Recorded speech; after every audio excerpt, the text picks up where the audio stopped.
Hey everybody, Fish Tank here. Welcome to another gear review. It is the 24th of January and wanted to make another video for you guys. Today we're going to discuss footwear, as you can probably see. So before I started the Pacific Crest Trail, about a year before, I went into my local Scheels here in Salt Lake. If you've got a Scheels in your neck of the woods, I really can't say enough good about them. They were actually pretty cool. I mean, I went and spoke to one of the shoe salesmen, and I kind of explained what I was going to be doing.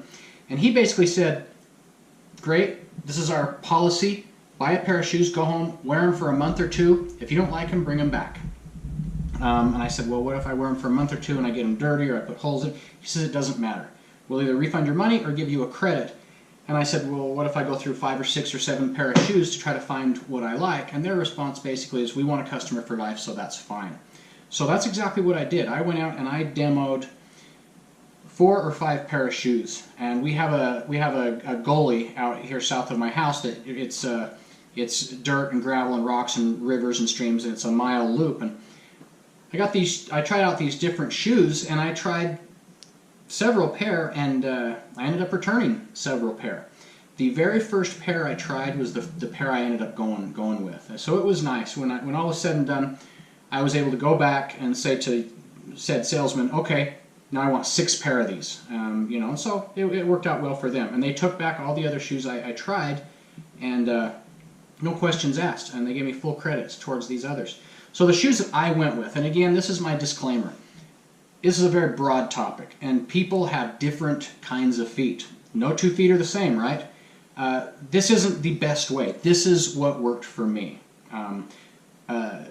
I'm very biased on my footwear, and I'll try not to come across as too biased. But like I said, I tried a bunch, and from what I saw on trail and from what I experienced, this is what worked best for me. So the shoe I went with is the Adidas Terex. Now, you do not see very many Adidas on trail.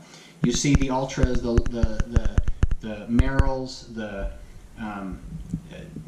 lot of the zero drop type stuff. That did not work for me, and I understand people say, well, there's a learning curve and your feet have to get used to it.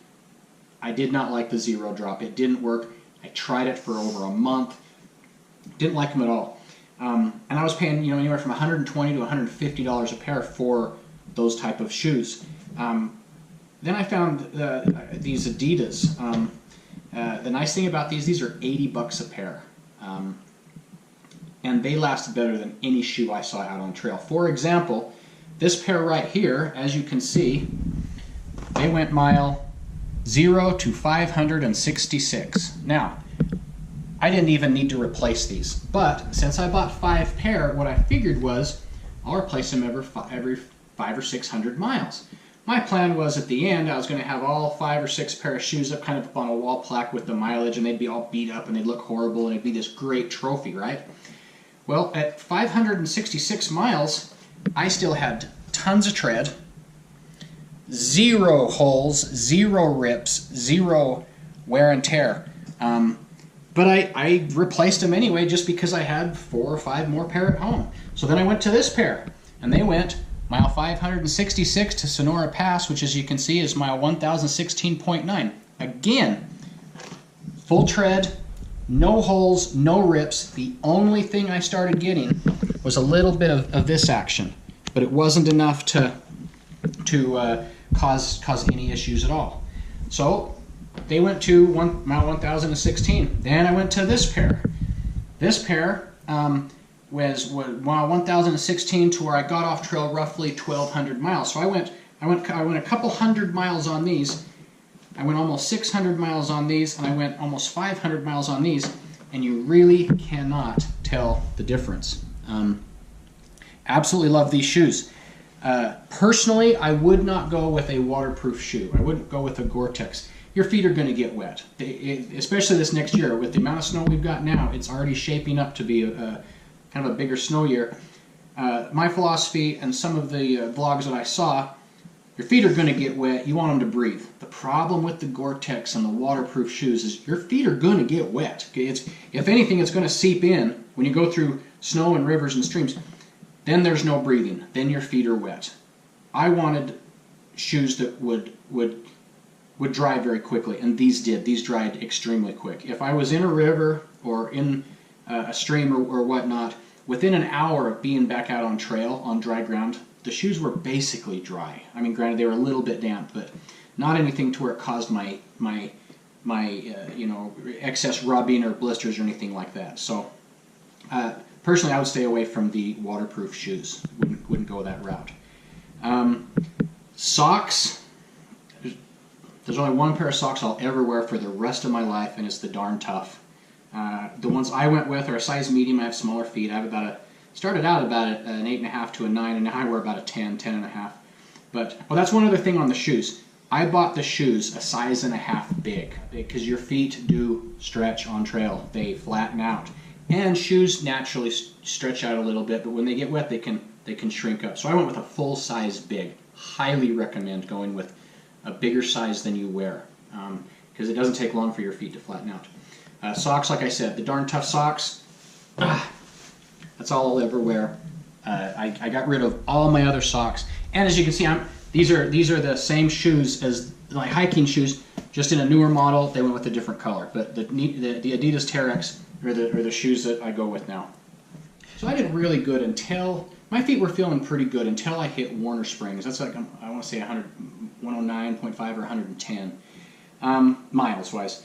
I hit Warner Springs, and fortunately for me and a lot of other hikers, there's either this, I don't know if they're husband, wife, or boyfriend, girlfriend, but they've got this Airstream type vehicle trailer that they've gutted out, and they've supplied it with shoes and socks and, you know, other supplies, and they had it parked at Warner Springs. I don't know if they do that every year. Pillsbury right there, a cute thing right there on the floor, and they hooked us up.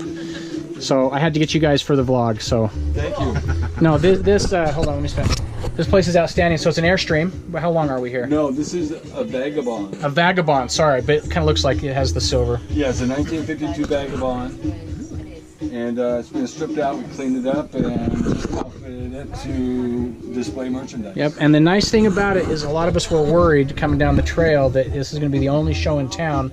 Would everything be jacked? And quite honestly, we're talking Amazon type prices. So any future thru hikers out here, are you guys always here? Yeah. Yeah, for the season. Okay, that's what I mean, the hiking season. Yeah, though. March, April, May we're here, and then we move up to Lone Pine for June, July. And then it looks like we're going to go to Northern California for about 4 or 5 weeks. Beautiful. August, right in there. Outstanding. On the trail. So for future thru hikers, I'll get the outside. Thanks, guys. And the website's on the side of the trail. I've already got it on here. Right on. Appreciate you guys. Oh, thank you. So yeah, these guys hooked us up.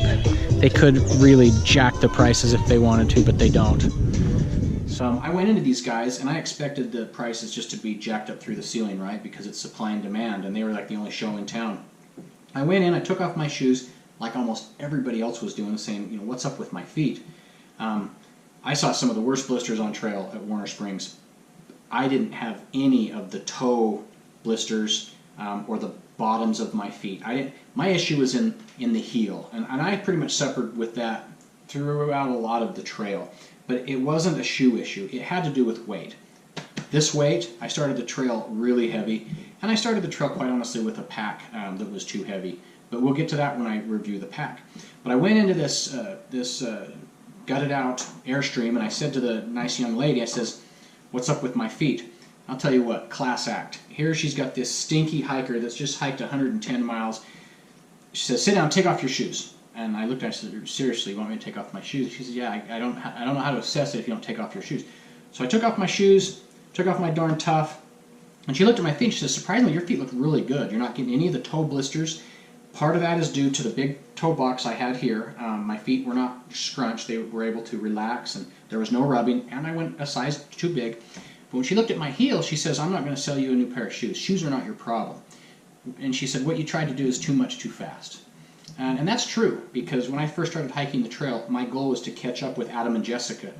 And I did. I caught up with them at mile 77. They started 2 days before me, so I caught up with them in Julian. But I really had to push myself too hard, too fast, with too much body weight and too much pack weight. And it caused that compressing against my heel, which caused those deep heel blisters that those of you that have followed my vlog kind of saw that I dealt with. But she says, I'm not going to sell you a new pair of shoes. You don't need a new pair of shoes. what you might want to try is some new inserts. And she explained to me how shoe companies, and I get it, shoe companies, they'll spend a lot of time and a lot of research and a lot of effort in making a shoe look aesthetically pleasing to the eye. Designs, laces, covers, tread. But the inside, that insert, is one of the cheapest pieces of junk you'll ever find. I took off my shoe, I handed it to her, she pulled out the insert, and it literally was paper thin. So what she did was she recommended a pair of these. And these are the pair that she recommended. In fact, these are the shoes mile 0 to 566. These are the inserts that she sold me. And they're the Spenco, S-P-E-N-C-O. There's the deal right there. And they come big, and you take out your other insert, you lay it on top or underneath, and then you trim it to fit. But these things, these have 566 miles on them, and there is still a lot of cushion. Extremely high arch in them, which I think helped. I never once even got close to what I would thought would be plantar fasciitis, and I've had that in my life before, and it's painful. I never once felt it because this is such a thick arch support. So she sold me a pair of those. I took out my regular inserts, threw them away, popped those in again. So I went 400 more miles to mile 566. Then I went, as we talked, I went to these shoes. Guess what the first thing I had Allison order me was? Same inserts, the Spencos. As you can see, these went another 500 or 600 miles, and that arch support is so defined, and you still have, even after 600 miles, you still have a lot of cushion. In fact, I don't think it's compressed. I don't think it's compressed at all. So, you know, and I've got 2 more pair of these down in my PCT bin for this following season. And when I get my shoes, I got 2 or 3 more pair of these brand new ones. When I get a new pair of shoes, I'm not even going to monkey with the stock inserts. They're coming out. I'll throw a new pair of these in. Wonderful. They just add life to a pair of shoes. So highly recommend that. Again, those are the Spenco, and you just get them a few sizes big. I just used some scissors and I trimmed it off and slid them in there. The next thing that I learned to love, and a lot of hikers do, and you will learn to love this on the PCT, is Leuko tape. I tried a few substitutes. I couldn't find it anywhere here in Salt Lake, so I bought these on Amazon, bought a couple of these. It is kind of heavy. The problem is if you peel this off and try to like roll it up around an existing tube or around, say, a trekking pole, once you pull this off and try to re-stick it, it does lose some of its sticking ability. So I just started out the trail with that, and it's a little bit heavy, but as I used it, when I did get issues with my heels or other people, this Leuko tape, you'd put this stuff on and it would last weeks. In fact, I actually wore my Leuko tape too long on my heels, and it caused my heels to start getting really soft and losing some of the calluses. So I eventually learned over several hundred miles, Leuko tape it, leave it on for a day or two, and then start pulling it off at night, letting your heels or your toes or whatever it is, let those air out and get some oxygen to them. And then if you have to, Leuko tape it again in the morning. But Leuko tape, there's a lot of imitations out there, but don't scrimp. I love this stuff. Worked for me. So, really, like I said before, there's a lot of different kind of shoes out there. This is what worked for me. As you can see, almost 600 miles, almost 500 miles, 200 miles, and these shoes are still, quite honestly, I'll bet you I could have done the entire PCT on probably 2 pair of shoes. And Sydney's doing a fantabulous job with that camera, aren't you? But no, quite honestly, I probably could have done the entire Pacific Crest Trail on these 2 shoes. Now, who's to say they weren't, didn't start to maybe break down inside, or if you're in a lot of water, you can get premature aging. We didn't really have a whole ton of water last year because 2017 was such a dry winter. But I got nothing bad to say about the shoes. Some people, and I'm not bad talking anybody's shoes out there. Shoes work different for different people, but they were having to replace their shoe about every 300 miles because they would just start to fall apart. They started to fall apart through here, and Young Buck had an issue as his about every 250 miles to where there was no tread left. It was racing slick, and he will attribute to when he went down about mile 300 coming off of, I want to say it was Mount Williamson. He attributes that to, that was his first pair of shoes, and when he got home and was looking at them, there was just no tread left. Really impressed with these.